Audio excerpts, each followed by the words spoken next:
మధురాల కన్నా కమ్మా గుంటయంట లేక లేక నేను ఫోను చేస్తే నువ్వు హల్లో అన్నవంటే బెల్లం బువ్వ కన్నా తీయగుంటదంట ఎన్నడూ నాడు ఫోను చేసే బాగున్నావన్నవంటే ఏడాది ఎండల్లో ఉంటేనై మోస్తున్న నా బతుకు కష్టాలని పిల్లని చెయ్యి పట్టాలని నల్లని సీకట్లో ఒకదాన్నే కూసున్న దిక్కులేని పచ్చినయ్యి బావ నువ్వెప్పుడొస్తావని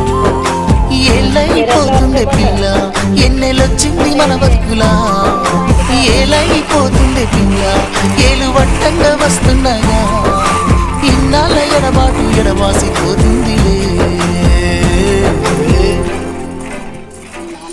ఈ సీనయ్య గుంటున్నదే సినదారా నీ కోసము ఈ దూరాన్ని చెరుపుతూ తీరాల తెగిరింది అందా